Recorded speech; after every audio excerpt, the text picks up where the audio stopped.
இப்படி இருந்த தேம்ஸ் நதி வெறும் 60 வருஷத்துல இப்படி ஆயிடுச்சுன்னு சொன்னா நீங்க நம்புவீங்களா? லண்டன்ல பிரபலமான தேம்ஸ் நதி ஒரு மீன் கூட உயிர் வாழ முடியாத அளவுக்கு அது மோசமா இருந்துச்சுங்க.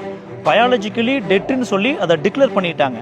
ஆனா வெறும் 60 வருஷத்துல 2010ஆம் ஆண்டு தேம்ஸ் நதி தான் உலகத்திலேயே மிக சுத்தமான அழகான நதின்னு பெயர் வாங்குச்சுங்க. அது மட்டும் இல்லைங்க, 112 வகையான மீன்கள் மற்றும் 95 வகையான பறவையினங்கள் அந்த நதியில வாழ்ந்துட்டு இருக்குதுங்க. அது எப்படி அவங்க ஒரு இறந்த நதியை உயிர்ப்பிக்க முடிஞ்சுது? இதை ஆங்கிலத்தில் ரிப்பேரியன் பஃபர் ரீஸ்டோரேஷன் சொல்லுவாங்க.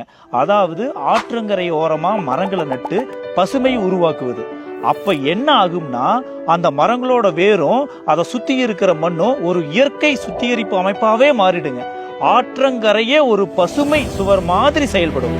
அந்த பசுமை சுவர் வந்துங்க அந்த நதி உயிர் பெறுவதற்கு தேவையான ஒரு சுற்றுச்சூழலை அந்த இடத்துல உருவாக்கி அதற்கான பூச்சி இனங்கள், நுண்ணுயிர்கள், பறவைகள், செடிகள், கொடிகள்னு அந்த இடத்தையே ஒரு இயற்கையே அங்க கூடி வந்து அந்த நதிக்கு உயிர் கொடுக்கிற மாதிரி ஒரு சூழல் அந்த இடத்துல உருவாக்குங்க.